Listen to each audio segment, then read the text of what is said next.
નમસ્કાર વિદ્યાર્થી મિત્રો પ્રકરણ નંબર 6 કાર્ય ઉર્જા અને પાવરના આજના આ લેક્ચરમાં આપણે સ્થિતિ ઉર્જા અને સ્થિતિ ઉર્જાની સાથે સાથે સ્થિતિસ્થાપકીય સ્થિતિ ઉર્જા વિશેની ચર્ચા કરીશું અને મિત્રો યાંત્રિક ઉર્જા સંરક્ષણના નિયમ ઉપર પણ આપણે ફોકસ કરીશું અને ત્યારબાદ ગતિ ઉર્જા, સ્થિતિ ઉર્જા અને યાંત્રિક ઉર્જા પર આધારિત આપણે જુદા જુદા પ્રશ્નોનો જવાબ આપવાનો પ્રયત્ન કરીશું।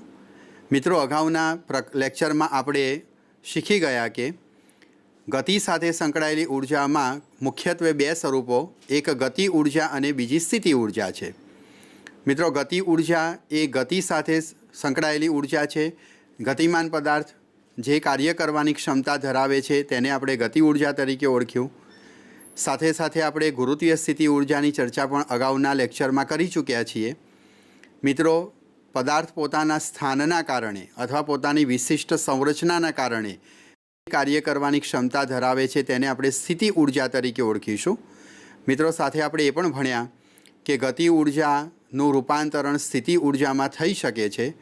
મિત્રો આજે આપણે જે સ્થિતિ ઉર્જા વિશેની ચર્ચા કરવા જઈ રહ્યા છીએ તે ચર્ચાની શરૂઆત કરતાં પહેલાં આપણે બળો વિશેના બે પ્રકારની ખાસ અગત્યની બાબતની ચર્ચા પહેલાં કરી લઈશું। મિત્રો બળો બે પ્રકારના હોઈ શકે, એક સંરક્ષી બળ છે અને બીજું છે અસંરક્ષી બળ। મિત્રો સંરક્ષી બળ આપણે કોને કહીશું? તો જ્યારે કોઈ પદાર્થ એક સ્થાનેથી બીજા સ્થાને ગતિ કરતો હોય ત્યારે સ્વાભાવિક છે કે કોઈ બળની અસર હેઠળ તે ગતિ કરે છે, પરંતુ આ ગતિ દરમિયાન એક સ્થાનથી બીજા સ્થાન દરમિયાન જતી વખતે પદાર્થની પર જે ઉર્જાનો ફેરફાર છે એ માત્ર પદાર્થના સ્થાન ઉપર આધાર રાખે, ગતિમાર્ગ ઉપર આધાર રાખતો નથી। જે પરિસ્થિતિમાં પદાર્થ પર થતું કાર્ય માત્ર પદાર્થના સ્થાન પર આધાર રાખે, ગતિમાર્ગ ઉપર આધાર ન રાખે, તો તેવા પરિસ્થિતિની અંદર લાગતા બળોને આપણે સંરક્ષી બળ તરીકે ઓળખીશું।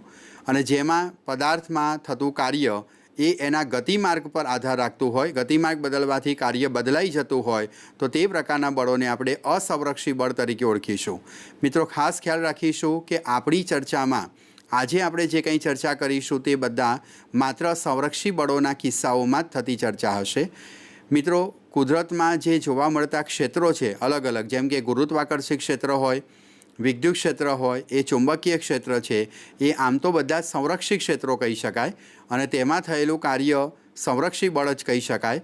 એમાં કાર્ય એ ગતિમાર્ગ પર આધાર નથી રાખતું, પરંતુ જો કોઈ પણ ક્ષેત્રની અંદર અવરોધક બળ કોઈકને કોઈક રીતે હાજર હોય, જેમ કે હવાનું અવરોધક બળ છે કે અન્ય કોઈ ઘર્ષણ બળના કારણે ઉત્પન્ન થતું અવરોધક બળ છે, આવા અવરોધક બળોની હાજરી જો આપણને જોવા મળે તો આપેલું ક્ષેત્ર એ સંરક્ષી ન રહેતા અસંરક્ષી ક્ષેત્ર બની જાય છે। મિત્રો આજની ચર્ચામાં આપણે જ્યારે પણ સંરક્ષી બળોની વાત કરશું, ક્ષેત્રો વિશેની વાત કરીશું, ત્યારે આપણે બાહ્ય અવરોધક બળોને અવગણીશું, તો જ આપણી આ ચર્ચા સાર્થક ગણાશે। તો મિત્રો આજે આપણે જે કંઈ ચર્ચા કરવા જઈ રહ્યા છીએ, ખાસ કરીને ગુરુત્વીય સ્થિતિ ઉર્જા અને સ્થિતિસ્થાપકીય સ્થિતિ ઉર્જા, એ બંને આપણે સ્થિતિસ્થાપકીય સ્થિતિ ઉર્જાના સંદર્ભમાં સંરક્ષી બળોને ધ્યાનમાં લઈને જ કરીશું। આ વાતનો ખાસ ખ્યાલ રાખજો। તો ચાલો મિત્રો હવે આપણે સ્થિતિ ઉર્જા વિશેનો વિશેષ ખ્યાલ પ્રાપ્ત કરીએ। મિત્રો આપ સૌ સારી રીતે જાણો છો તેમ પદાર્થની સંરચના અથવા તો સ્થાનના કારણે જે ઉર્જા પ્રાપ્ત થાય છે તે સ્થિતિ ઉર્જા છે। અગાઉના લેક્ચરમાં આપણે ગતિ ઉર્જા વિશેનું અને સ્થિતિ ઉર્જા વિશેનો ખ્યાલ મેળવ્યો। એમાં ગુરુત્વીય સ્થિતિ ઉર્જાનું સૂત્ર આપણે of x = mgh જેટલું પણ આપણે પ્રાપ્ત કરેલું હતું। ચાલો એ જ સંદર્ભની અંદર આપણે સ્થિતિ ઉર્જાને સમજવાનો પ્રયત્ન કરીશું। મિત્રો હવે આપણે સ્થિતિ ઉર્જા સંરક્ષી બળના સંદર્ભમાં વ્યાખ્યાયિત કરીએ તો સંરક્ષી બળોના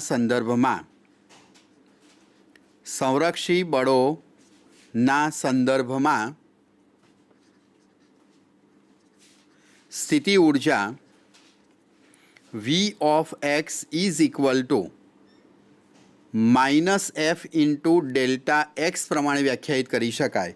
એટલે કે સ્થાન પર આધારિત સંરક્ષી બળ F = -dvx dxના સંદર્ભમાં હું લખી શકું વિકલનના સંદર્ભમાં. સ્થિતિ ઉર્જાનું અંતરની સાપેક્ષે વિકલનનું ઋણ મૂલ્ય એ પદાર્થ પર લાગતું બળ દર્શાવે છે.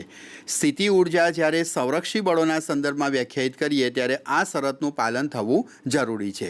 f(x) = -dvx/dx. આ સંદર્ભમાં આપણે સ્થિતિ ઉર્જાને વ્યાખ્યાયિત કરી શકીએ.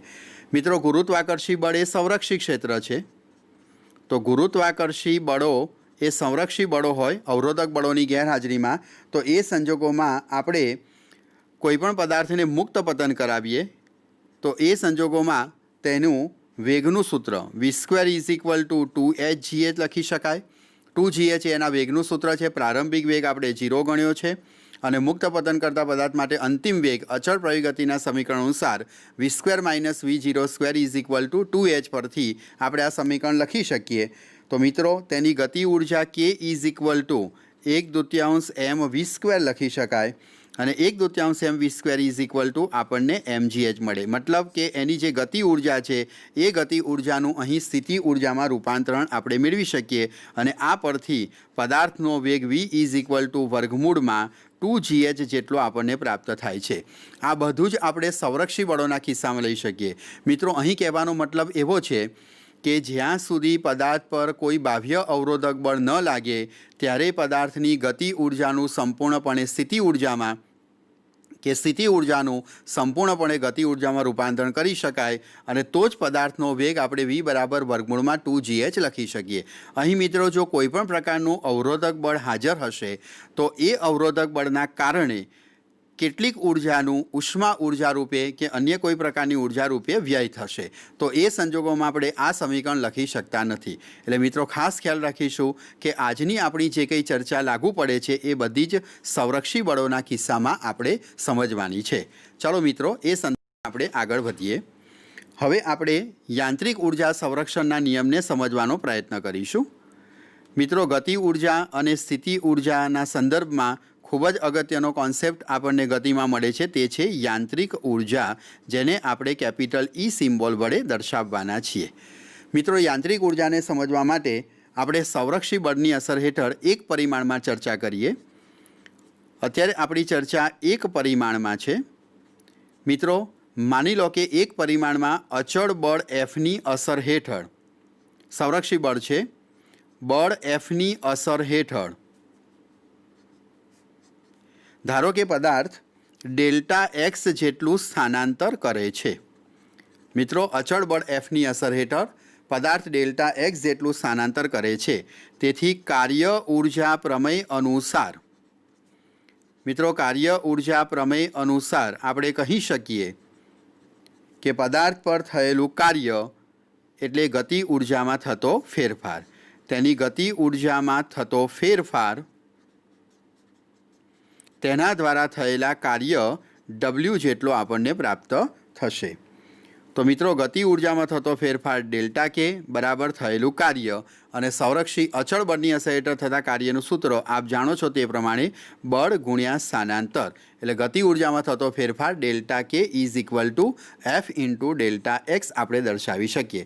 મિત્રો, એક પરિમાણમાં અચળ બળ વડે થતા કાર્ય વિશેની ચર્ચા આપણે અગાઉના લેક્ચરમાં કરેલી હતી અને એ લેક્ચર પ્રમાણે આપણે અહીં એક પરિમાણમાં જ્યારે પદાર્થ અચળ બળની અસર હેઠળ માની લો કે x દિશામાં Δx જેટલું સ્થાનાંતર કરે છે તો તેના દ્વારા થયેલું કાર્ય બળ ગુણ્યા સ્થાનાંતર પ્રમાણે F × Δx જેટલું થશે. અને મિત્રો, પદાર્થ પર થયેલું કાર્ય ગતિ કરતો હોવાથી કાર્ય દરમિયાન વપરાયેલી ઉર્જા એ એની ગતિ ઉર્જાના ફેરફારના સંદર્ભમાં આપણને જોવા મળે. તેથી આપણને અહીં સૂત્ર મળે છે Δk = F × Δx. મિત્રો, સ્થિતિ ઉર્જાના સંદર્ભમાં વિચારીએ તો આ જ સમીકરણ આપણે આ મુજબ પણ દર્શાવી શકીએ છીએ. હવે સંરક્ષી બળના કિસ્સામાં સંરક્ષી બળોના સંદર્ભમાં સ્થિતિ ઉર્જાની વ્યાખ્યા હમણાં જ આપણે ભણ્યા. સ્થિતિ ઉર્જા આપણે વ્યાખ્યાયિત કરી શકીએ -Δ × Vx = F × Δx. સમીકરણ નંબર 2. મિત્રો, સમીકરણ 1 અને 2 પરથી આપણે કહી શકીએ કે સમીકરણ 1 અને 2 પરથી સમીકરણિક અને બંનેને સરખાવતા delta K is equal to minus delta V. X એ વિધેય છે, અહીં હું ડેલ્ટા વીના સંદર્ભમાં બતાવીશ. એટલે કે ડેલ્ટા કે પ્લસ ડેલ્ટા વી બરાબર 0, એટલે કે delta of K plus V is equal to 0. એનો અર્થ એવો થયો કે ગતિ ઉર્જા અને સ્થિતિ ઉર્જાના ફેરફારના સરવાળાનું મૂલ્ય આપણને શૂન્ય મળે છે. મિત્રો, વ્યાપક અર્થમાં આપણે યાંત્રિક ઉર્જા સંરક્ષણના નિયમને આ મુજબ દર્શાવી શકીએ. સંરક્ષી બળોના સંદર્ભમાં ગતિમાન પદાર્થની ગતિ ઉર્જા અને સ્થિતિ ઉર્જાના ફેરફારનો સરવાળો શૂન્ય થાય છે. અથવા આપણે એમ પણ વ્યાખ્યાયિત કરી શકીએ કે સંરક્ષી બળોના કિસ્સામાં ગતિ ઉર્જા વત્તા સ્થિતિ ઉર્જાનું મૂલ્ય હંમેશા અચળ રહે છે અને આ અચળ મૂલ્યને પદાર્થની યાંત્રિક ઉર્જા ઈ વડે આપણે દર્શાવી શકીએ. આમ યાંત્રિક ઉર્જા ઈ બરાબર ગતિ ઉર્જા વત્તા સ્થિતિ ઉર્જા આપણે લખી શકીએ. મિત્રો, ખાસ યાદ રાખજો કે આ સમીકરણ આપણે સંરક્ષી બળોના કિસ્સામાં જ વ્યાખ્યાયિત કરેલું છે. અસંરક્ષી બળો હોય તો કુલ યાંત્રિક ઉર્જા એ ગતિ ઉર્જા અને સ્થિતિ ઉર્જાના સરવાળા ઉપરાંત કંઈક બીજી ઉર્જાના સંદર્ભમાં આપણે વ્યાખ્યાયિત કરવી પડે. એ મિત્રો આપણે ખાસ ધ્યાનમાં રાખવાનું છે. મિત્રો, અહીંથી આપણે એમ કહી શકીએ કે સંરક્ષી બળોના કિસ્સામાં યાંત્રિક ઉર્જા અચળ છે. તેથી જો આ સમીકરણને ફેરફારના સંદર્ભમાં બતાવીએ તો યાંત્રિક ઉર્જામાં થતો ફેરફાર ડેલ્ટા ઈ બરાબર ગતિ ઉર્જામાં થતો ફેરફાર વત્તા સ્થિતિ ઉર્જામાં થતો ફેરફાર. પરંતુ સંરક્ષી બળોના કિસ્સામાં યાંત્રિક ઉર્જા ઈ અચળ હોવાથી યાંત્રિક ઉર્જામાં થતો ફેરફાર ડેલ્ટા 0 લખાય તો પછી આપણને ગતિ ઉર્જા અને સ્થિતિ ઉર્જાના ફેરફારોનો સરવાળો શૂન્ય મળે છે. મિત્રો, આપણે અગાઉ દર્શાવ્યું તેમ ડેલ્ટા કે બરાબર માઇનસ ડેલ્ટા ઓફ યુ પણ છે. એટલે કે ગતિ ઉર્જામાં થતો ફેરફાર અને સ્થિતિ ઉર્જામાં થતા ફેરફારો પરસ્પર વિરુદ્ધ છે. માની લો કે મારી પાસે ઈ બરાબર કે પ્લસ યુ સૂત્ર અનુસાર કુલ ઉર્જા 10 જૂલ છે. એક ઉદાહરણ દ્વારા આપણે એને સમજીએ તો કુલ ઉર્જા 10 જૂલ એને આપણે ગતિ ઉર્જા અને સ્થિતિ ઉર્જાના સંદર્ભમાં વિભાજિત કરીએ તો માની લો કે ગતિ ઉર્જા 10 જૂલ હોય તો સ્થિતિ ઉર્જા કમ્પલસરી 0 જ હશે. હવે ધારો કે ગતિ ઉર્જા ઘટીને 8 જૂલ થાય છે તો તેની સામે સ્થિતિ ઉર્જા 2 જૂલ જ બને, કારણ કે કુલ ઉર્જાનો સરવાળો 10 અચળ જ રહેવો જોઈએ. ધારો કે ગતિ ઉર્જા 6 જૂલ છે તો સ્થિતિ ઉર્જા આપણને 4 જૂલ જ મળે અને ટોટલ સરવાળો 10 જૂલ રહે. મિત્રો, અહીં તમે જોઈ શકો છો કે ગતિ ઉર્જામાં ડેલ્ટા કે બરાબર -2 જૂલ એટલે કે ઘટાડો થયો, 10ની 8 થઈ. તો તેની સામે સ્થિતિ ઉર્જા 0થી 2 એટલે +2 જૂલ થાય છે. જેટલી ગતિ ઉર્જા ઘટી છે તેટલી જ સ્થિતિ ઉર્જા વધે છે. એટલે કે ગતિ ઉર્જા અને સ્થિતિ ઉર્જાના ફેરફારોનો સરવાળો આપણને શૂન્ય મળે છે. આ અર્થ થયો સંરક્ષી બળોના સંદર્ભમાં યાંત્રિક ઉર્જાનો. મિત્રો, અહીં પણ જોઈ શકો છો કે ગતિ ઉર્જા 10થી 6 જૂલ થઈ એટલે કે ઘટાડાને આપણે માઇનસના સંદર્ભમાં બતાવીએ તો -4 જૂલ છે. તો આની સામે સ્થિતિ ઉર્જા 0થી 4 જૂલ એટલે કે વધારો થાય છે +4 જૂલ. ફરીથી ગતિ ઉર્જા અને સ્થિતિ ઉર્જાનો સરવાળો આપણને શૂન્ય જ પ્રાપ્ત થાય છે. આમ સંરક્ષી બળના કિસ્સામાં હંમેશા આપણે એમ કહી શકીએ કે ગતિ ઉર્જા અને સ્થિતિ ઉર્જાનો સરવાળો અચળ રહેશે અને એ અચળ સરવાળાને આપણે યાંત્રિક ઉર્જા તરીકે ઓળખીશું. અને મિત્રો, એ જ અર્થને આપણે બીજી રીતે રજૂ કરીએ તો ગતિ ઉર્જા અને સ્થિતિ ઉર્જામાં થતા ફેરફારોનો સરવાળો હંમેશા શૂન્ય થાય. મતલબ કે એક ઉર્જા જેટલી ઘટે છે બીજી ઉર્જા તેટલી જ વધે છે. મિત્રો, ફરીથી યાદ અપાવું કે આ સંરક્ષી બળના કિસ્સામાં સાચું રહેશે. ચાલો મિત્રો, હવે આપણે એ જ સંદર્ભને અન્ય રીતે જોવાનો પ્રયત્ન કરીશું. એક દડાના ઉદાહરણ દ્વારા આપણે આ ફેરફારોને સમજવાનો પ્રયત્ન કરીએ. મિત્રો, યાંત્રિક ઉર્જાનું સંરક્ષણ આપણે દડાના સંદર્ભમાં લઈએ યાંત્રિક ઉર્જા સંરક્ષણ સમજાવતું ઉદાહરણ। મિત્રો, ટેક્સ્ટબુકમાં આપેલા ઉદાહરણની આપણે ચર્ચા કરીશું। માની લો કે એક h ઊંચાઈના ખડક પરથી એક પદાર્થને પડતો મૂકવામાં આવે છે અને જુદી જુદી ઊંચાઈ ઉપર તેના યાંત્રિક ઉર્જાના મૂલ્યો આપણે લખીશું। આ એક ખડક છે, ખડકની ટોચ h ઊંચાઈ આવેલી છે અને ત્યાંથી એક પદાર્થને મુક્ત પતન કરવામાં આવે છે। તેના સ્થાનાંતર વિરુદ્ધ આપણે સમયનો આલેખ વિચારીએ છીએ। માની લો કે આ મહત્તમ ઊંચાઈ h is equal two capital H છે। તે પદાર્થ ગતિ કરતો કરતો જ્યારે જમીન પર આવે ત્યારે એની ઊંચાઈ h ઇઝ ઇક્વલ ટુ 0 હશે અને કોઈ વચગાળાના સ્થાનની એની ઊંચાઈ h is equal two h લઈશું। મિત્રો, જ્યારે આ પદાર્થને મુક્ત પતન કરવામાં આવે છે તેથી તેનો પ્રારંભિક વેગ v ઇઝ ઇક્વલ ટુ આપણે 0 લઈશું। માની લો કે h ઊંચાઈએ તેનો વેગ v is equal two vh જેટલો છે અને જ્યારે જમીન પર પડે છે ત્યારે તેનો અંતિમ વેગ v is equal two vf જેટલો છે। યાંત્રિક ઉર્જા સંરક્ષણ નિયમને સમજાવવા માટે આપણે એક પદાર્થનું મુક્ત પતન લઈએ છીએ। ધારો કે h ઊંચાઈની ટેકરી ઉપરથી જ્યારે કોઈ પદાર્થને મુક્ત પતન કરવામાં આવે ત્યારે મુક્ત પતન કરતા પદાર્થનો પ્રારંભિક વેગ 0 છે। ધારો કે h ઊંચાઈએ તેનો વેગ vh જેટલો છે અને જમીન પર પડતા તેનો વેગ vf જેટલો છે। મિત્રો, આ વેગના સંદર્ભમાં આપણને ગતિ ઉર્જા પ્રાપ્ત થાય। તે જ રીતે અહીંયા સ્થિતિ ઉર્જા લઈએ તો ગુરુત્વીય સ્થિતિ ઉર્જા ગુરુત્વાકર્ષણ બળના કારણે ગતિ થતી હોવાથી આપણે ગુરુત્વીય સ્થિતિ ઉર્જા u બરાબર mgh પ્રમાણે આપણે દર્શાવીએ। v is equal two mgh। તો h ઊંચાઈએ તો આપણને સ્થિતિ ઉર્જા પ્રાપ્ત થશે mg કેપિટલ H।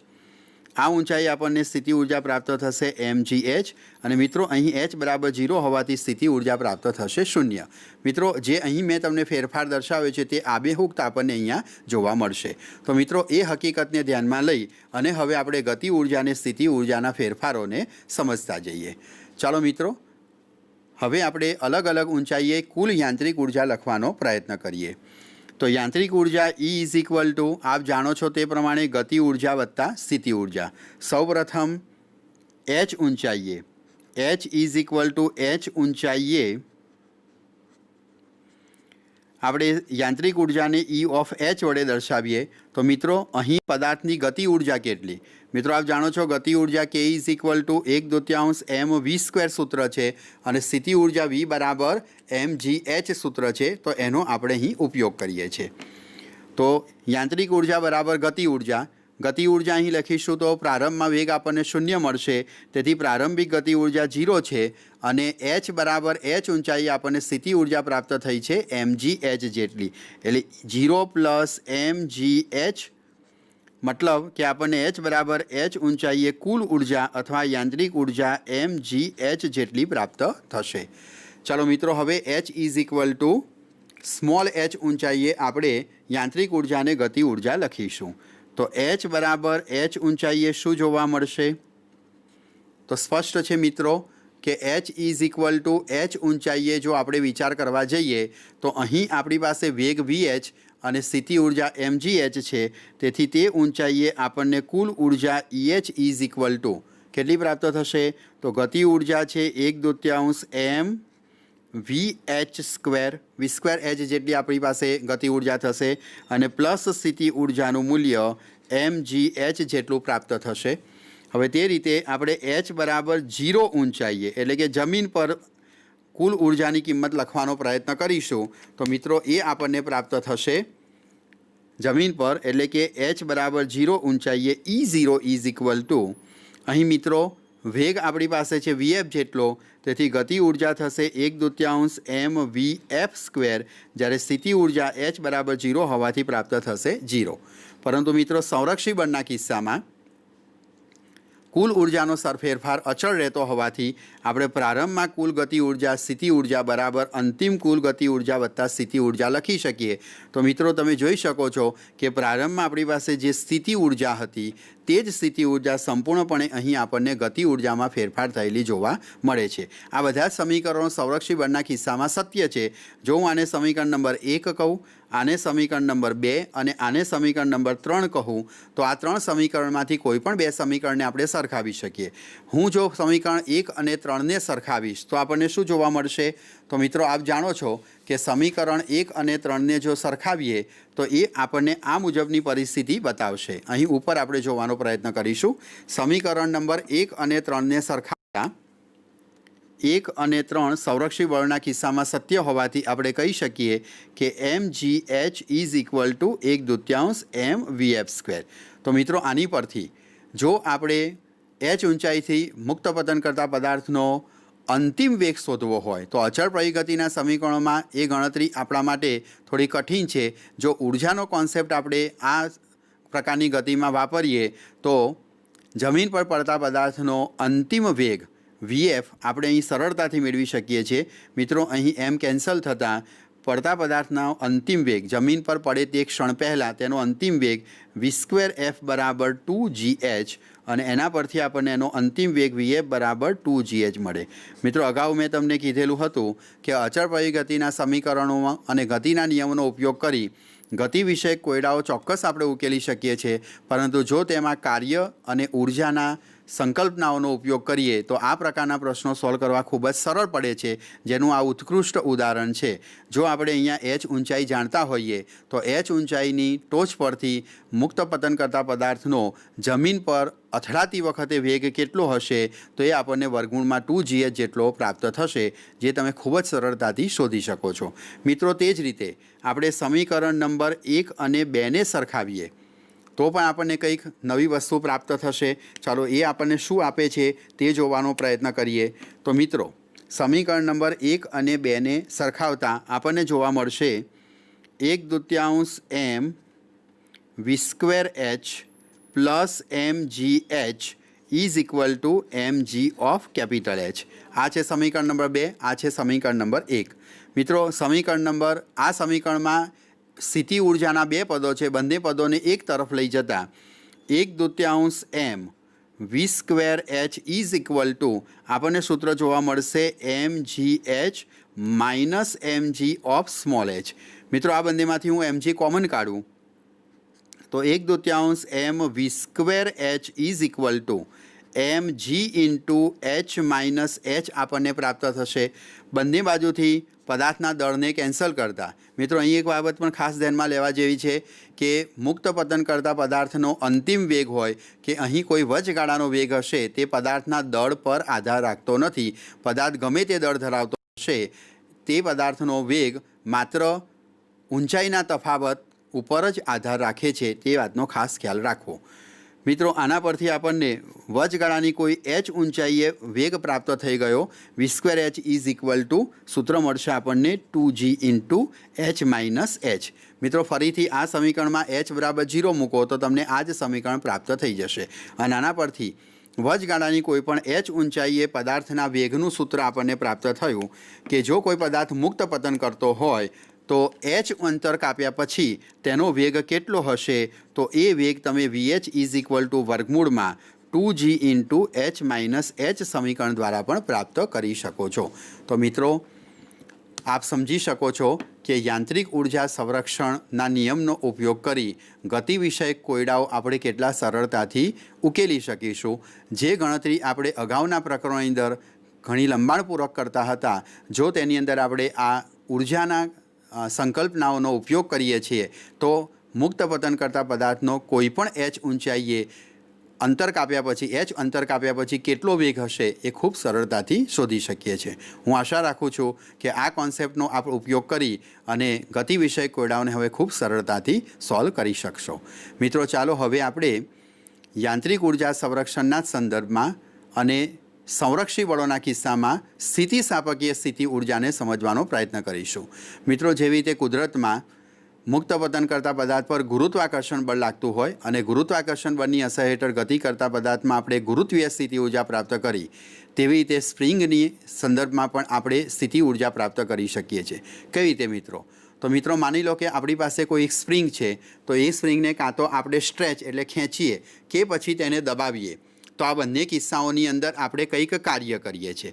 મિત્રો આપ અનુભવો છો કે માની લો કે મારી પાસે રહેલી કોઈ સ્પ્રિંગને હું દબાવું છું તો સ્પ્રિંગને દબાવવાથી તમે અનુભવો છો કે તમારી બંને હથેળીઓ પર સ્પ્રિંગ દ્વારા કોઈ બળ લાગે છે।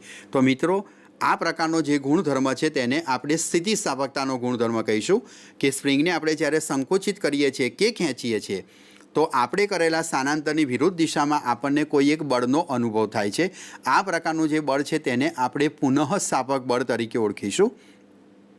સ્પ્રિંગ પોતાની મૂળ સ્થિતિ પ્રાપ્ત કરવા માટે ચોક્કસ પ્રકારનું બળ પોતાનામાં ઉત્પન્ન કરે છે તે બળને આપણે પુનઃસ્થાપક બળ તરીકે ઓળખીશું। પુનઃસ્થાપક બળ ઉત્પન્ન થવાનું કારણ પદાર્થની અંદર રહેલો સ્થિતિસ્થાપકતાનો ગુણધર્મ છે, જેની વિશેષ ચર્ચા આપણે ઘન પદાર્થોના ગુણધર્મોના ચેપ્ટરની અંદર કરવાના છીએ।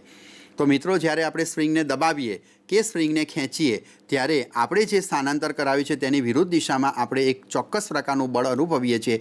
તે બળને આપણે પુનઃસ્થાપક બળ તરીકે ઓળખીશું। અને મિત્રો આ પુનઃસ્થાપક બળ એ આપણે કરાવેલા સ્થાનાંતરના સમપ્રમાણમાં છે। જો સ્પ્રિંગને વધુ દબાવીએ છીએ તો વધારે બળ અનુભવાય છે, એ જ રીતે સ્પ્રિંગને વધારે ખેંચીએ તો આપણે વધારે પુનઃસ્થાપક બળનો અનુભવ કરીએ છીએ। પણ મિત્રો ખાસ એ પણ યાદ રાખો કે અહીં જે ઉત્પન્ન થયેલું પુનઃસ્થાપક બળ છે તે આપણે કરાવેલા સ્થાનાંતરની વિરુદ્ધ દિશામાં છે। તેથી આપણે પુનઃસ્થાપક બળને સ્થાનાંતરની વિરુદ્ધ દિશામાં દર્શાવવા માટે ઋણ ચિહ્નનો ઉપયોગ કરી શકીએ। તો મિત્રો જ્યારે મારે તમને સ્થિતિસ્થાપકીય સ્થિતિ ઉર્જા સમજાવવી હોય તો સ્થિતિસ્થાપકતા શબ્દ ક્યાંથી આવ્યો? તો સ્પ્રિંગ જેવા પદાર્થોની અંદર બાહ્ય બળ લગાડવાથી એ બાહ્ય બળની વિરુદ્ધ દિશામાં એક ચોક્કસ પ્રકારનું બળ ઉત્પન્ન થાય છે અને પદાર્થ પોતે મૂળ સ્થિતિ પ્રાપ્ત કરી લે છે। આ રીતે કોઈપણ પદાર્થ પોતાની મૂળ સ્થિતિ પ્રાપ્ત કરવાનો જે વિશિષ્ટ ગુણધર્મ ધરાવે છે તે ગુણધર્મને આપણે સ્થિતિસ્થાપકતા કહીએ છીએ। સ્થિતિસ્થાપકતાનો ગુણધર્મ ધરાવતા પદાર્થમાં પુનઃસ્થાપક બળ ઉદ્ભવ થાય છે અને એ બળના સંદર્ભમાં આપણે જ્યારે કાર્ય કરીશું ત્યારે એ કાર્ય કરવા માટે જે ઉર્જા ખર્ચી છે એ ઉર્જા પદાર્થને સ્થિતિસ્થાપકીય સ્થિતિ ઉર્જાના સંદર્ભમાં પ્રાપ્ત થશે। તો ચાલો મિત્રો હવે આપણે એ સમજવાનો પ્રયત્ન કરીશું કે આપણે સ્થિતિસ્થાપકીય સ્થિતિ ઉર્જા વિચારવી છે અને કઈ રીતે પ્રાપ્ત થશે। તો સ્પ્રિંગની સ્થિતિસ્થાપકીય સ્થિતિ ઉર્જા સમજવાનો પ્રયત્ન કરીએ। તો હવે આપણો ટોપિક છે સ્થિતિસ્થાપકીય સ્થિતિ ઉર્જા। સ્થિતિસ્થાપકીય સ્થિતિ ઉર્જા।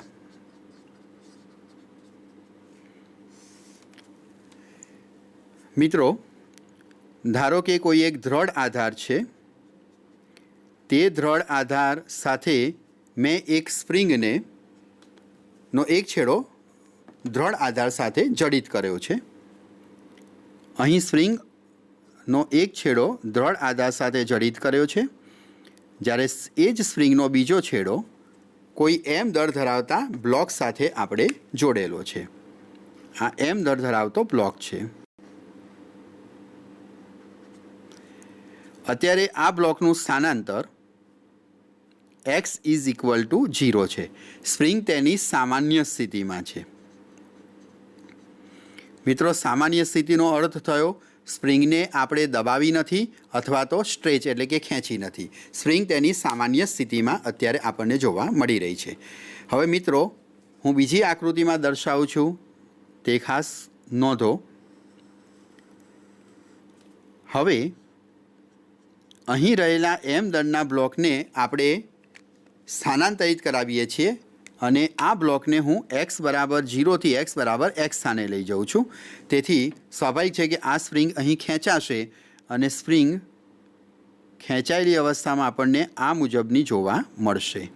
આ સ્પ્રિંગ અહીં ખેંચાઈ અને હવે આ બ્લોક છે આપણો, તે x બરાબર x જેટલું સ્થાનાંતર કરી અને આ સ્થિતિમાં આવી જાય છે। આ x બરાબર x છે। તેથી મિત્રો આપણે એમ કહી શકીએ કે બ્લોક x બરાબર 0 થી x બરાબર x એટલે કે x જેટલું સ્થાનાંતર કર્યું। આનાથી ઉલટું સ્પ્રિંગને દબાવીને પણ આપણે x જેટલું સ્થાનાંતર બતાવી શકીએ છીએ। તો મિત્રો અહીં જ્યારે આપણે આ સ્થાનાંતર કરાવ્યું ત્યારે અહીં જે બળ લાગે છે તે ચલ બળ છે। મિત્રો અહીં લાગતું બળ કયું છે? તો અગાઉ આપણે ચર્ચા કરી તે પ્રમાણે અહીં લાગતું બળ એ પુનઃસ્થાપક બળ છે। અહીં સ્પ્રિંગમાં ઉદ્ભવતું પુનઃસ્થાપક બળ કેટલું?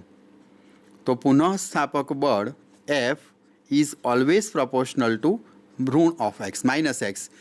અહીં માઇનસ ચિહ્ન બતાવ્યું છે કે અહીં ઉત્પન્ન થતું બળ એ સ્થાનાંતરની વિરુદ્ધ દિશામાં છે। મિત્રો અહીં જો આપણે સપ્રમાણતા ઇક્વાલિટી મૂકવી હોય તો અહીં અચળાંક મૂકીશું, જે અચળાંકને આપણે અહીં કે વડે દર્શાવીશું. F is equal to minus કે એક્સ એ પુનઃસ્થાપક બળનું સૂત્ર છે. અહીં આવેલા અચળાંક કેને સ્પ્રિંગના બળ અચળાંક તરીકે ઓળખવામાં આવે છે. કે એ સ્પ્રિંગનો બળ અચળાંક છે. મિત્રો, આ અચળાંકને આપણે વ્યાખ્યાયિત કરીએ તો આ સમીકરણ પરથી કે is equal to f upon x લખી શકાય. અહીં ઋણ ચિહ્ન મેં અવગણ્યું છે. આના પરથી આપણે એમ કહી શકીએ કે સ્પ્રિંગની લંબાઈમાં 1 એકમ જેટલો વધારો કરતાં સ્પ્રિંગની લંબાઈમાં થતો વધારો જ્યારે 1 એકમ હોય ત્યારે ઉત્પન્ન થતા પુનઃસ્થાપક બળને તે સ્પ્રિંગનો બળ અચળાંક કહે છે. સ્પ્રિંગની લંબાઈમાં 1 એકમ જેટલો ફેરફાર કરતા, ફેરફાર બે સંદર્ભમાં, વધારો પણ કરી શકો અથવા દબાવીને ઘટાડો કરો. તો સ્પ્રિંગની લંબાઈમાં જ્યારે 1 એકમ જેટલો ફેરફાર કરો ત્યારે સ્પ્રિંગમાં જે પુનઃસ્થાપક બળ ઉત્પન્ન થયું તેને સ્પ્રિંગનો બળ અચળાંક તરીકે ઓળખી શકીએ. અને મિત્રો, આ સમીકરણ પરથી સ્પષ્ટ છે કે સ્પ્રિંગના બળ અચળાંક કેનો એસઆઈ એકમ ન્યૂટન અપોન મીટર આપણને પ્રાપ્ત થશે. અને જો આપણે એનું પારિમાણિક સૂત્ર મેળવીએ તો સ્પ્રિંગના બળ અચળાંકનું પારિમાણિક સૂત્ર કે ઇઝ ઇક્વલ ટુ બળનું પારિમાણિક સૂત્ર m1L1T-2 ભાગ્યા લંબાઈનું પારિમાણિક સૂત્ર આપણને L1 જેટલું પ્રાપ્ત થશે. તેથી આપણને ફાઇનલ પારિમાણિક સૂત્ર પ્રાપ્ત થાય m1L0 અને T-2. મિત્રો, ખાસ નોંધો કે પારિમાણિક સૂત્ર ઉપરથી જો બળ અચળાંકનું આપણે એકમ લખવા જઈએ તો m1 એટલે કે કિલોગ્રામ અને T-2 એટલે કે સેકન્ડ સ્ક્વેર પણ કહી શકાય. તો મિત્રો, એમ પણ પૂછી શકાય કે કિલોગ્રામ પ્રતિ સેકન્ડ સ્ક્વેર એકમ ધરાવતી ભૌતિક રાશિ જણાવો. તો મિત્રો, તે સ્પ્રિંગનો બળ અચળાંક હોઈ શકે. મિત્રો, એક ખાસ વાત યાદ અપાવી દઉં. પ્રકરણ 2માં આપ ભણ્યા જ છો કે સ્પ્રિંગના બળ અચળાંકનો એકમ ન્યૂટન પર મીટર છે. તેવો જ એકમ ધરાવતી બીજી ભૌતિક રાશિ છે પૃષ્ઠતાણ. પૃષ્ઠતાણનો પણ આપણે અભ્યાસ આગળના ચેપ્ટરમાં કરીશું જ. અને એ પૃષ્ઠતાણ T is equal to f upon L વડે દર્શાવતા તેનો એકમ પણ ન્યૂટન પર મીટર આપણને પ્રાપ્ત થશે. તેનો આપ ખ્યાલ રાખવાનો. મિત્રો, હવે આપણે સ્થિતિસ્થાપકીય સ્થિતિ ઉર્જા પર પાછા આવીએ તો અહીં આપણે સ્પ્રિંગ ઉપર જે કંઈ કાર્ય કરવાનું છે તે પુનઃસ્થાપક બળના સંદર્ભમાં છે. મિત્રો, અહીં જેમ જેમ મેં સ્થાનાંતર કરાવ્યું, જેમ સ્થાન x વધશે તેમ એની પર લાગતું પુનઃસ્થાપક બળ પણ વધે. એટલે અહીં ચલ બળનો કિસ્સો થયો.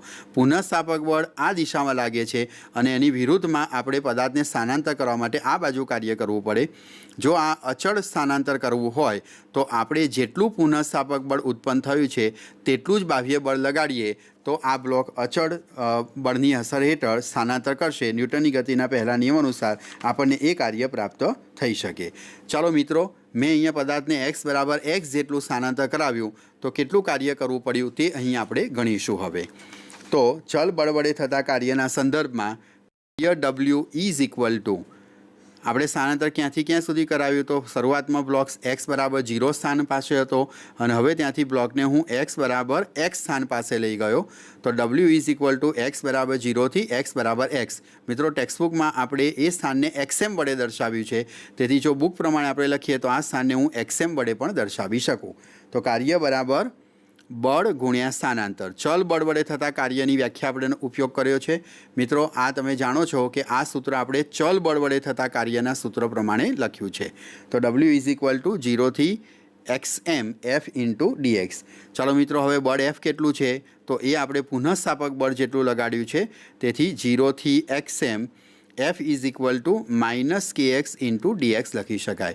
મિત્રો, અહીં k એ અચળાંક છે, બળ અચળાંક. તેથી આપણે એને અચળ તરીકે બહાર લઈએ તો -k ઓફ x સંકલન 0 થી xm of x into dx પણ દર્શાવી શકીએ. અને મિત્રો, આપ જાણો છો કે x dxનું સંકલન આપણે x⁴n dx is equal two x⁴n+1 upon n+1 સમીકરણ પ્રમાણે કરીએ તો આ આપણને સંકલન પ્રાપ્ત થશે x²/2 લોવર લિમિટ 0 અને અપર લિમિટ xm જેટલી પ્રાપ્ત થશે. અપર માઇનસ લોવર લિમિટની કિંમત મૂકતા W is equal two -k into x બરાબર xm મૂકતા xm²/2 અને x બરાબર 0 મૂકતા 0. એટલે W ઇઝ ઇક્વલ ટુ આપણને -1/2 k²m જેટલી ઉર્જા પ્રાપ્ત થશે. અને મિત્રો, આ જે કાર્ય આપણને મળ્યું એ પુનઃસ્થાપક બળના કારણે છે. આપણે કરેલું કાર્ય પુનઃસ્થાપક બળની વિરુદ્ધમાં છે. તેથી એ કાર્ય ધન લેવું પડે. તો W is equal two 1/2 k x²m જેટલું પ્રાપ્ત થયું. અને આ કાર્ય પદાર્થની અંદર સ્થિતિસ્થાપકીય સ્થિતિ ઉર્જાના સંદર્ભમાં સંગ્રહ પામશે એટલે સ્થિતિસ્થાપકીય સ્થિતિ ઉર્જાનું સૂત્ર આપણે U = 1/2 kx² વડે પણ દર્શાવી શકીએ। સ્થિતિસ્થાપકીય સ્થિતિ ઉર્જા UX kVx = 1/2 kx² એવું સમીકરણ આપણે અહીં દર્શાવી શકીએ। મિત્રો અહીં આ બળ પણ સંરક્ષી બળ છે તે સાબિત કરીએ તો સંરક્ષી બળ માટે તમે જાણો છો F = -dv/dx સમીકરણ કે F = -du/dx સમીકરણનું પાલન થવું જોઈએ। મિત્રો એ વસ્તુ અહીં હું સ્થિતિસ્થાપકીય સ્થિતિ ઉર્જાના સંદર્ભમાં પણ સાબિત કરી શકું છું। આપ જાણો છો તે પ્રમાણે અહીં આપણે કાર્ય કોના સંદર્ભમાં કર્યું તો પુનઃસ્થાપક બળ F = -kx ના સંદર્ભમાં કાર્ય કર્યું છે। તો મિત્રો એના પરથી આ સમીકરણ આપણે સાબિત કરવાનો પ્રયત્ન કરીએ। અહીં પ્રાપ્ત થયેલી સ્થિતિસ્થાપકીય સ્થિતિ ઉર્જા કેટલી છે તો સ્થિતિસ્થાપકીય સ્થિતિ ઉર્જા આપણને પ્રાપ્ત થઈ છે V = 1/2 kx²। મિત્રો આનું આપણે વિકલન કરીએ x પ્રત્યે તો dv/dx = 1/2 × k x² વિકલન થશે 2x। આ 2 કેન્સલ કરતાં dv/dx = આપણને સમીકરણ પ્રાપ્ત થઈ ગયું kx। પરંતુ મિત્રો kx = શું છે -f એટલે dv/dx = -f તો F = -dv/dx સમીકરણ પ્રાપ્ત થાય છે। ફરીથી આપણે આ જે ચર્ચા કરી એ સંરક્ષી બળના સંદર્ભમાં જ ચર્ચા કરી છે તે અહીં સાબિત થાય છે।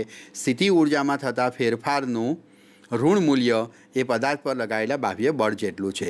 આમ આપણે એમ કહી શકીએ મિત્રો આ આખી ચર્ચા ઉપરથી આપણે એમ ચોક્કસપણે માની શકીએ કે જ્યારે કંઈ પણ કાર્ય આપણે સંરક્ષી બળના સંદર્ભમાં કરતા હોઈએ ત્યારે જે કંઈ ઉર્જાનો ફેરફાર થયો છે તે ફેરફારનું અંતરની સાપેક્ષે વિકલનનું ઋણ મૂલ્ય એ પદાર્થ પર લગાવેલા સંરક્ષી બળ જેટલું છે। એટલે આપણે જો સંરક્ષી બળને ઓળખવું હોય ગાણિતિક રીતે આમ તો મેં આપને વ્યાખ્યાયિત કર્યું કે જ્યારે કોઈપણ પદાર્થ પર કરેલું કાર્ય ગતિમાર્ગ ઉપર આધાર ન રાખે માત્ર પદાર્થના સ્થાનો ઉપર આધાર રાખે ત્યારે તે પ્રકારનું જે કાર્ય છે એ સંરક્ષી બળના સંદર્ભમાં થયેલું કાર્ય છે તેમ ગણી શકીએ। પરંતુ જો આપણે એને ગાણિતિક રીતે સમજવું હોય તો આ સમીકરણ આપણને ચોક્કસપણે સમજાવે છે કે સ્થિતિ ઉર્જાનું અંતરની સાપેક્ષમાં રહેલા ફેરફારનું ઋણ મૂલ્ય જો બળ જેટલું પ્રાપ્ત થાય તો નિસંદેહ એ બળ એ સંરક્ષી બળ હશે તેવું આપણે અહીંયા દર્શાવી શકીએ। તો મિત્રો આ બધા પ્રકારના કોન્સેપ્ટને સમજાવવા માટે આપણે કેટલાક સ્વાધ્યાયના પ્રશ્નો અહીંયા સમજીશું કે જેની અંદર તમને આ પ્રકારની ઉર્જાઓનો ફેરફાર સમજાવી શકાય। મિત્રો દરેકે દરેક ઉદાહરણની અંદર સ્થિતિ ઉર્જા ગતિ ઉર્જા અને યાંત્રિક ઉર્જાના સંરક્ષી બળના સંદર્ભમાં થયેલા ફેરફારો આપણને ચોક્કસ રીતે કારગત નીવડશે ઉપયોગી નીવડશે। ચાલો મિત્રો હવે તમારું સ્વાધ્યાય તમે ખોલો અને હું સ્વાધ્યાયમાં તમને જે પ્રશ્નો કહું છું તે પ્રશ્નો ધ્યાનથી વાંચો અને આપણે સાથે સાથે ચર્ચા કરતા જઈએ કે કેવી રીતે આપણે એને સ્થિતિ ઉર્જા ગતિ ઉર્જા અને યાંત્રિક ઉર્જા તથા સંરક્ષી બળોના સંદર્ભમાં સમજી શકીએ છીએ। મિત્રો અગાઉના લેક્ચરોમાં આપણે ક્રમશઃ કેટલાક પ્રશ્નો સોલ્વ કર્યા છે। આજે આપણે ઉર્જાના સંદર્ભને ધ્યાનમાં રાખી અને પ્રશ્નોને સમજવાનો પ્રયત્ન કરીશું। તો ચાલો મિત્રો આપણી ટેક્સ્ટબુકની અંદર આપણને આપવામાં આવેલું સ્વાધ્યાયનો જે પ્રશ્ન છે તે સોલ્વ કરવાનો પ્રયત્ન કરીએ। સૌપ્રથમ જુઓ ટેક્સ્ટબુકમાં આપેલો આપણો પ્રશ્ન નંબર 6.3 સ્વાધ્યાયમાં આપેલો પ્રશ્ન 6.3 વાંચવાનો પ્રયત્ન કરો। આપણે સ્વાધ્યાયનો 6.3 નંબરનો પ્રશ્ન સોલ્વ કરી રહ્યા છીએ। મિત્રો અહીં આપણને પ્રશ્ન આપવામાં આવેલો છે સ્થિતિ ઉર્જાના ફેરફારના સંદર્ભમાં આપણને અલગ અલગ 4 પ્રકારના આલેખ આપ્યા છે। સૌપ્રથમ આલેખ આ મુજબનો છે જેની અંદર આપણને વાય અક્ષ ઉપર સ્થિતિ ઉર્જા અને એક્સ અક્ષ ઉપર આપણને અંતર આપેલું છે। અહીં ઉર્જા Vx સ્થિતિ ઉર્જા અને અંતર x છે અને આલેખ આપણને કોઈ એ અંતરેથી રજૂ કરતો બતાવેલો છે। અહીં એક ક્રોસના નિશાની દ્વારા આપણને કુલ ઉર્જા E એટલે કે યાંત્રિક ઉર્જા બતાવેલી છે અને અહીં સ્થિતિ ઉર્જાનું મૂલ્ય આપણને V0 જેટલું બતાવેલું છે। હવે મિત્રો પ્રશ્નો ધ્યાનથી વાંચો। આપણને એમ કીધું છે કે આકૃતિમાં એક પરિમાણમાં સ્થિતિ ઉર્જા વિધેયના કેટલાક ઉદાહરણ આપ્યા છે। સ્થિતિ ઉર્જાને અંતરના સંદર્ભમાં વિધેયના ઉદાહરણ આપ્યા છે।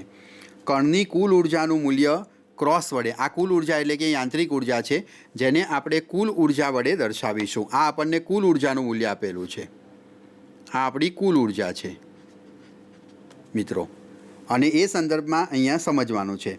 દરેક કિસ્સામાં એવા વિસ્તાર દર્શાવવાનો છે. અહીંયા એક આખા વિસ્તાર છે, એવો વિસ્તાર આપણે દર્શાવ્યો છે કે જેમાં આપેલ ઉર્જા માટે કણ અસ્તિત્વ ધરાવતો ના હોય. અહીં કણ અસ્તિત્વ નથી ધરાવતો એટલે કણનું સ્થાન નથી એવું આપણે દર્શાવવાનું છે. આ ઉપરાંત દરેક કિસ્સામાં આપણે કુલ ઉર્જાની, દરેક કિસ્સામાં કણની કુલ લઘુત્તમ ઉર્જા કેટલી હોવી જોઈએ તે પણ આપણે દર્શાવવાનું છે. હવે મિત્રો, કણનું અસ્તિત્વ કયા વિસ્તારમાં છે કે નહીં તે કેવી રીતે સમજવું, તો તેના માટે આપણે યાંત્રિક ઉર્જા સંરક્ષણનો નિયમ સમજીશું કે યાંત્રિક ઉર્જા સંરક્ષણ નિયમ અનુસાર કુલ ઉર્જા અથવા યાંત્રિક ઉર્જા ઇઝ ઇક્વલ ટુ ગતિ ઉર્જા વત્તા સ્થિતિ ઉર્જા. તો આના ઉપરથી આપણે એમ કહી શકીએ કે ગતિ ઉર્જા બરાબર કુલ ઉર્જા ઓછા સ્થિતિ ઉર્જા. એનો અર્થ એ થયો કે જે વિસ્તારમાં ગતિ ઉર્જા ધન હશે, મિત્રો ખાસ અગત્યની બાબત, જે વિસ્તારમાં ગતિ ઉર્જા ધન હશે તે વિસ્તારમાં કણ હોઈ શકે. કણને હોવા માટેનો વિસ્તાર એ ગતિ ઉર્જાના મૂલ્ય પરથી આપણે નક્કી કરી શકીએ. જે વિસ્તારમાં ગતિ ઉર્જા ધન હોય તે વિસ્તારમાં કણ હોઈ શકે, જે વિસ્તારમાં ગતિ ઉર્જા ઋણ હોય તે વિસ્તારમાં કણ હોઈ શકે નહીં. હવે આપણે આ આલેખની ચર્ચા કરીએ. અહીં આપણી ગતિ ઉર્જા, કુલ ઉર્જા અહીં આપવામાં આવેલી છે. તો એ અંતર એક્સ ઇઝ લેસ ધેન એ છે. એક્સ ઇઝ લેસ ધેન એ, તો એ વખતે કુલ ઉર્જાનું મૂલ્ય આપણને અહીં આપવામાં આવેલું છે. જો આપણે એક્સ ગ્રેટર દેન એ લઈએ, એ કરતાં મોટું મૂલ્ય, તો એક્સ ગ્રેટર દેન એ મૂલ્ય માટે, એક મોટા મૂલ્ય માટે કુલ ઉર્જાનું મૂલ્ય આપણને વધેરું માલુમ પડે, એટલે કે સ્થિતિ ઉર્જા V0 એ કુલ ઉર્જા E કરતાં વધારે મળે. આ V0 છે ને આ E છે. તો એક્સ ગ્રેટર દેન એ એટલે આ વિસ્તારનો ચર્ચા કરીએ. આ વિસ્તારમાં V0 ગ્રેટર દેન E થઈ ગયું. એનો એમ થયો કે સ્થિતિ ઉર્જા વધુ છે અને કુલ ઉર્જા ઓછી છે, એટલે આપણને ગતિ ઉર્જા ઋણ મળે. એટલે આ વિસ્તારમાં કણ હોવાની સંભાવના નથી. કણ માત્ર આટલા જ વિસ્તારમાં હોય. એક્સ લેસ ધેન એ, આ વિસ્તાર જુઓ તો આ વિસ્તારમાં આપણી પાસે કુલ ઉર્જાનું મૂલ્ય વધુ છે, અહીં બધે સ્થિતિ ઉર્જા 0 છે. તો આ સંજોગોમાં અહીં તમને કુલ ઉર્જા ધન મળે છે, એટલે ગતિ ઉર્જા આપણને ધન મળશે. તો આ વિસ્તારમાં કણ હોઈ શકે, જ્યારે આ વિસ્તારમાં કણ હોવાની સંભાવના નથી. એટલે મિત્રો, એક્સ લેસ ધેન એ વિસ્તારમાં કણ હશે, એક્સ ગ્રેટર દેન એ વિસ્તારમાં કણ હશે નહીં. એ આ આલેખ આપણને સમજાવે છે. ચાલો મિત્રો, બીજો આલેખ પણ આપણે વિચારીએ. તો બીજા આલેખની અંદર આપણને આ મુજબનો આલેખ આપેલો છે. આલેખ નંબર 2નો વિચાર કરો તો એની અંદર આપણને સ્થિતિ ઉર્જા V0 અહીંથી શરૂ કરેલી છે અને ત્યાંથી આલેખ સ્ટેપ વાઇઝ આપણને ઉપર ચડતો બતાવેલો છે અને ત્યાંથી આલેખ અહીં સુધી આવે છે. આ આલેખ અહીં સુધી આવેલો છે અને કુલ ઉર્જા E આપણને આ બિંદુ પાસે દર્શાવેલી છે. મિત્રો, હવે અહીં જોવા જાઓ તો અહીંયા તમને અલગ અલગ સ્થાનો અનુક્રમે A, B, C, D એવી વડે દર્શાવેલા છે. તો આ દરેકે દરેક બિંદુ આગળ આપણે શરતનું પાલન કરવાનો વિચાર કરીએ તો મિત્રો, અહીંયા કોઈ પણ સ્થાન પાસે X greater than X equal to 0થી શરૂ કરી, X is equal to A greater than A, B, C કે ડી લો, કોઈ પણ સ્થાન પાસે લઈ શકો. અહીં દરેકે દરેક બિંદુ આગળ સ્થિતિ ઉર્જા V0 એ ગ્રેટર દેન E છે. એટલે સ્થિતિ ઉર્જા એ કુલ ઉર્જા કરતાં વધુ હોવાથી આ તફાવત આપણને માઇનસ મળે, એટલે કે આપણને ઋણ પ્રાપ્ત થશે. એટલે અહીં કોઈ પણ વિસ્તારમાં કણ હોવાની સંભાવના નથી અને આ ઉર્જામાં એની લઘુત્તમ ઉર્જા આપણને V1 જેટલી મળી શકે. અહીંયા આપણને V1 જેટલી લઘુત્તમ ઉર્જા આપી છે, એ લઘુત્તમ ઉર્જાનું મૂલ્ય આટલું હોઈ શકે. તો મિત્રો, આ રીતે તમે અલગ અલગ આલેખના સંદર્ભમાં સમજી શકો છો. જો એ જ રીતે આપણે એક ત્રીજો આલેખ પણ વિચારી લઈએ તો એ આલેખ આપણને આ મુજબ આપેલો છે. હવે મિત્રો, અહીંયા ખાસ જોજો કે આ આલેખની અંદર આપણને કણ હોવાની સંભાવના ક્યાં મળી શકે એમ છે. તો ફરીથી અહીં સ્થિતિ ઉર્જા અને અહીં અંતર વિશેની વાત કરીએ છીએ. આલેખ આપણને આ મુજબ આપેલો છે. આલેખ આ રીતે આપણને દર્શાવેલો છે, બરાબર. હવે અહીં દેખવા જાઓ તો અહીંયા સ્થિતિ ઉર્જા -V1 છે. કુલ ઉર્જાનું મૂલ્ય આપણને અહીં આપેલું છે અને અહીં ઉર્જા આપણને V0 જેટલી આપેલી છે. આ અંતરો આપણી પાસે છે A અને B. હવે મિત્રો આ આલેખ ઉપરથી સમજવાનો પ્રયત્ન કરો કે ક્યાં આગળ કણ હોવાની સંભાવના છે અને ક્યાં કણ હોવાની સંભાવના નથી। મિત્રો સૌથી પહેલાં આ વિસ્તાર લો કે જેમાં x લેસ ધેન a છે, તો x લેસ ધેન a, અને આ વિસ્તાર લો કે જેમાં x ગ્રેટર ધેન b છે, x greater than b, x greater than b એટલે આ વિસ્તાર અને x લેસ ધેન b એટલે આ વિસ્તાર। આ બંને વિસ્તારોમાં તમે સમજી શકો છો કે v0ની વેલ્યુ આપણને v0ની વેલ્યુ ગ્રેટર ધેન e જેટલી પ્રાપ્ત થાય છે। આ બંને વિસ્તારોમાં v0ની વેલ્યુ e કરતાં મોટી છે, એટલે આ બે વિસ્તારોમાં કણને હોવાની સંભાવના શૂન્ય છે। માત્ર કણ તમને આ વિસ્તારમાં જોવા મળે, કારણ કે આ વિસ્તારમાં સ્થિતિ ઉર્જા માઇનસ છે, જ્યારે કુલ ઉર્જા વધુ છે, એટલે અહીંયા આપણને ગતિ ઉર્જા ધન મળશે। તો મિત્રો આ જ રીતે તમે ચોથા આલેખની પણ ચર્ચા કરી શકો છો। મિત્રો એ જ પ્રમાણે આપણને એક બીજો પ્રશ્ન આપેલો છે, એની પણ આપણે ચર્ચા કરી લઈએ। મિત્રો આ પ્રકારે કુલ ઉર્જાના ઘણા બધા પ્રશ્નો તમે સરળતાથી સોલ્વ કરી શકો છો। સ્વાધ્યાયનો એક બીજો પ્રશ્ન આપણે જોઈ લઈએ। મિત્રો એ પ્રશ્ન છે 6.18 નંબરનો પ્રશ્ન। એક લોલકના ગોળાને સમક્ષિતિ સ્થિતિમાંથી છોડવામાં આવે છે અને લોલકની લંબાઈ આપણને 1.5 મીટર આપેલી છે, તો ગોળો લઘુત્તમ બિંદુ આવે ત્યારે એની ઝડપ કેટલી હશે તે આપણે સમજવી છે। મિત્રો આ ગોળાની એ સ્થિતિ છે, અહીંથી અંતર 1.5 મીટર આપેલું છે અને ત્યાંથી એને મુક્ત પતન કરાવીને અહીં બી સ્થાન પાસે લાવવામાં આવે છે, તો બી સ્થાન પાસે તેનો વેગ કેટલો છે તે આપણે શોધવો છે। અહીં અંતર 1.5 મીટર છે। મિત્રો સ્વાભાવિક છે કે જ્યારે પદાર્થ એ સ્થાને હશે ત્યારે અહીંયા સમક્ષિત સપાટીથી આપણે અહીંયા ઊંચાઈ h ગણીએ તો h બરાબર 1.5 મીટર ઊંચાઈએ છે, એટલે એ સ્થાન પાસે એની કઈ ઉર્જા આપણને પ્રાપ્ત થાય, તો સ્થિતિ ઉર્જા હશે। તો બિંદુ એ પાસે તેની સ્થિતિ ઉર્જા v બરાબર હું mgh જેટલી લખી શકું, અને અવરોધક બળોની ગેરહાજરીમાં જો આપણે ગતિની ચર્ચા કરીએ તો આ સ્થિતિ ઉર્જા સંપૂર્ણપણે અહીં ગતિ ઉર્જામાં રૂપાંતર પામે।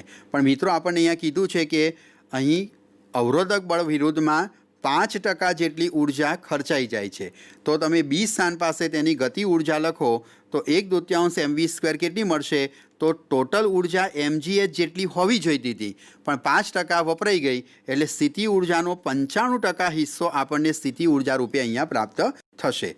એટલે એ સંજોગોમાં આપણે 1/2 mv² બરાબર 95/100 ઓફ mgh લખી શકીએ।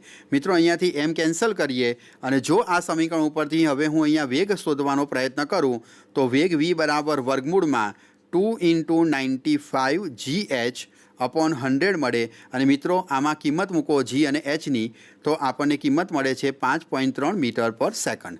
તો મિત્રો આ રીતે ઉર્જા સંરક્ષણના નિયમનો તથા યાંત્રિક ઉર્જા અને ગતિ ઉર્જા સંરક્ષણના નિયમનો ઉપયોગ કરી આપણે ગતિ વિશે કોયડાઓ ખૂબ સરળતાથી સોલ્વ કરી શકીએ છીએ। હું આશા રાખું છું કે સ્વાધ્યાયના બધા જ પ્રશ્નો આ પ્રમાણે સોલ્વ કરવાનો પ્રયત્ન કરજો। ક્યાંક આપણને તકલીફ પડે તો આપના વિષય શિક્ષકનો પણ તમે સહયોગ લેજો। હું આશા રાખું છું કે ઉર્જા વિષયક સંપૂર્ણ ચર્ચા તમને આ કોયડાઓ ઉકેલ કરવા માટે ખૂબ જ ઉપયોગી થઈ પડશે। નમસ્કાર મિત્રો।